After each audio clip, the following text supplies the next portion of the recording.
I can't tell you how pleased I am that when I put this thing on, it actually creates applause. That's... I don't even have to really do anything. I just have to strap on this ridiculous device. That's what she said. The audience goes crazy. This is called a Zen drum. For obvious reasons.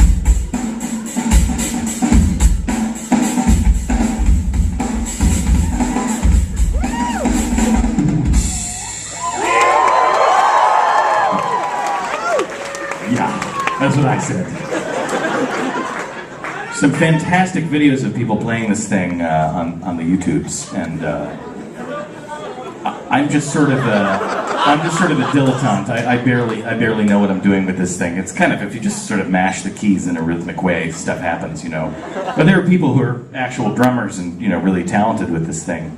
The thing that pushed me over the edge, though, however, was not one of those videos. It was a guy playing this drum.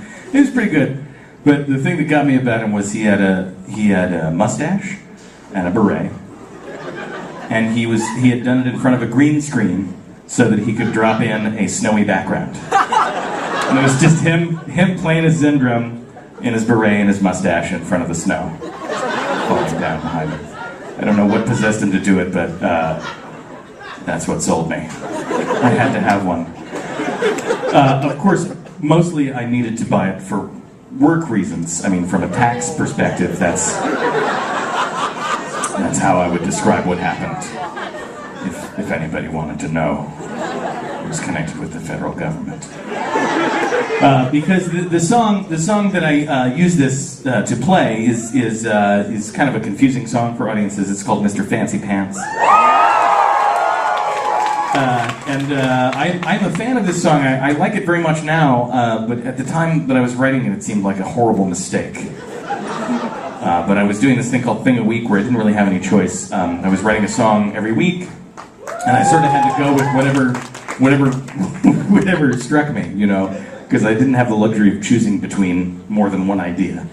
And this week the idea was Mister Fancypants, and it was about a guy named Mister Fancypants, who always has the fanciest pants in the Fancy Pants contest, and then there's some sort of parade, and his arch nemesis is you. Song in the second person, I don't know why. And you have always wanted to defeat Mr. Fancypants, and one year you do. And there's one glorious moment of triumph for you, and then you realize that you've taken away from Mr. Fancypants the one thing that defined him, which was, of course, his Fancy Pants title. And why are you so cruel is my question to you. You can see why I don't really want to deal with the song itself in front of audiences. It's because it just confuses people. It's only a minute long. It doesn't make any sense. It's about pants. So this device is sort of designed as a distraction tool, so that you don't actually have to think about the song.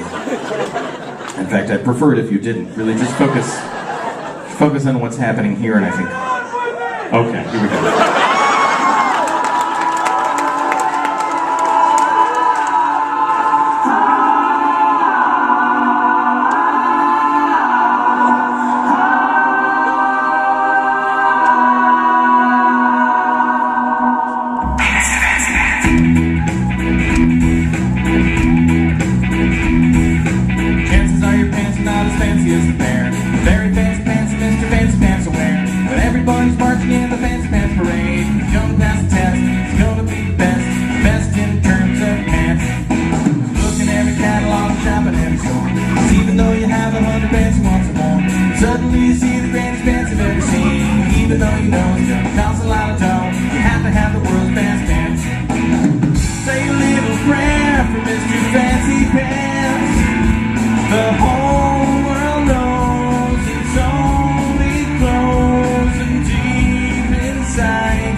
everybody's pants. Chances are your pants are chances best in pants. Best in, best in, best in, best in pants. Best in, best in, every best in, best in, every best in, everybody best in, everybody best in, everybody best in, everybody, everybody, everybody best in, best in, best in, everybody best in. Chances are everybody best in, everybody, everybody, everybody, everybody, everybody,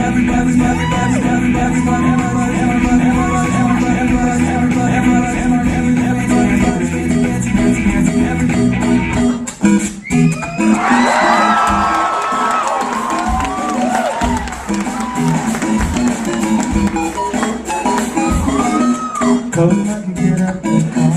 Coulton, let me go to job. Coulton, let me have boring manager job.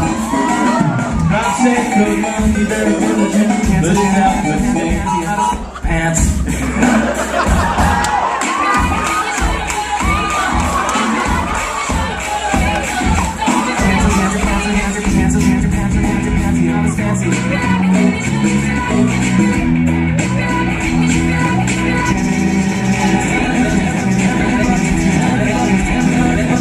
Chances are your best in everybody's pants. They make a big